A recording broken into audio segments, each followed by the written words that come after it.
Hey guys, in this video, I'll be reviewing the URG-I. Did VFC do it right? Let's find out. The whole replica weighs 5 pounds and 3 ounces. The upper and lower are made out of metal. The Geissele SMR handguard is made out of aluminum, with M-lock section at the 3, 6, and 9 o'clock positions, as well as Picatinny rail along the entire top. The replica B5 stock has 5 positions, a rubber butt pad, and QD sling attachment points. It does wobble a little, which can be shimmed with some tape on the buffer tube.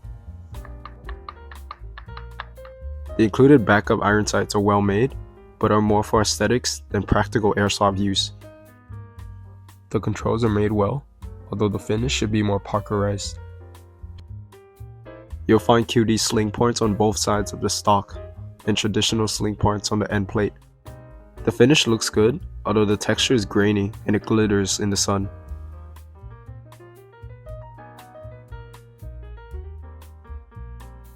Let's see how well the finish stands up against a flat head. The paint isn't the most durable and scratches pretty easily. The engravings looks very nice.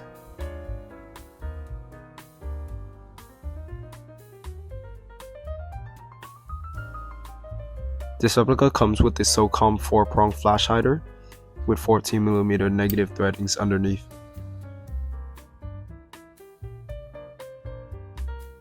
To disassemble for repairs and maintenance, push out the 2 receiver pins. Then the upper and lower will separate. Internally, this is the VFC V3 AR system with all of its internal parts made out of steel. After more than 5,000 rounds, everything still looks good with no problematic wear. The bolt carrier is also steel and there's no end pass. The inner barrel is 275mm long. The replica could take any VSR spec upgrades.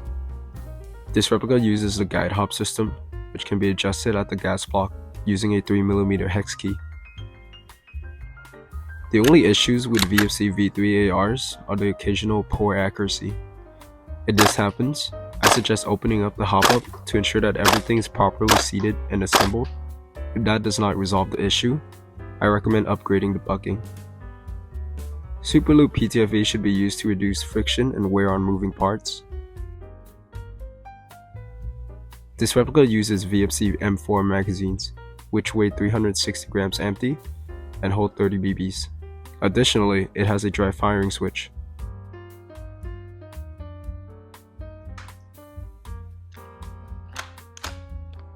The magazine release is only on the right side. The airborne charging handle works ambidextrously. The bolt travel is smooth. The bolt release is only on the left side.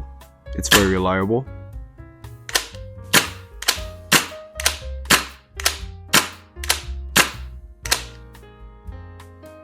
The selector is nice and clicky.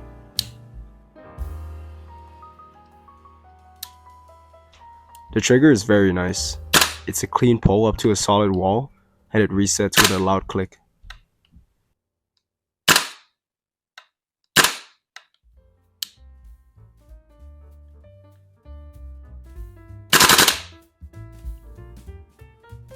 The dust cover works as intended. The forward exist is mock.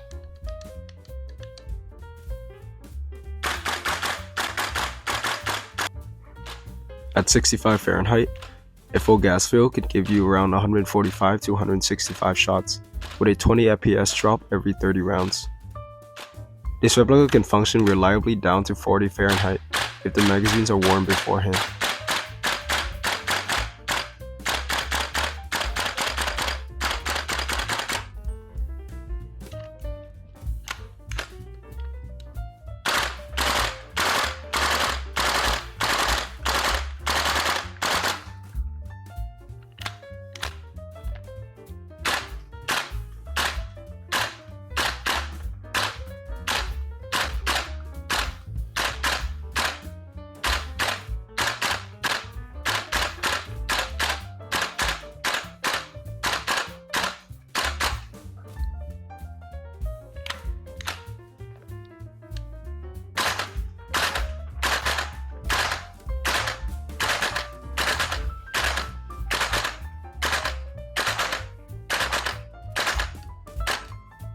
The recoil is very strong and satisfying, thanks to the steel bolt and the replica is lightweight.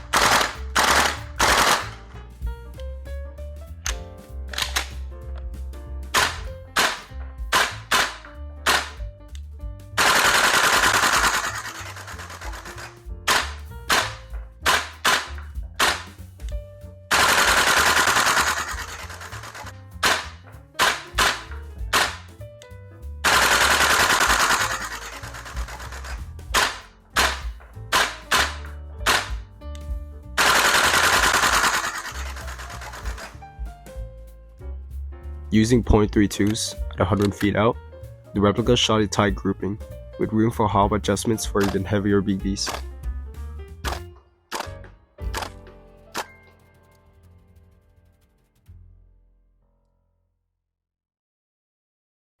With .2s, the replica is averaging at 326 FPS or 0.98 joules. I would recommend wearing some type of earplugs while using this replica, as it easily exceeds 100 decibels. Let's start with the pros. The externals are very nice to look at. The internals are all steel. The gas efficiency is very nice.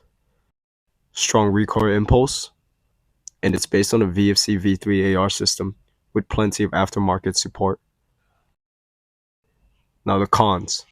The paint finish is very weak, so it scratches pretty easily. There's no end pass out of the box. The accuracy may require minor out of the box adjustments, and it must be imported if you're in the US. In conclusion, the VFC URG-I is one of the most authentic airsoft replica of the real steel URG-I. With its high quality externals, steel internals, and excellent performance, the VFC URG-I provides an experience that will satisfy everyone, whether they're using it for airsoft or training. As always, leave a comment and like to support my channel. Thanks for watching.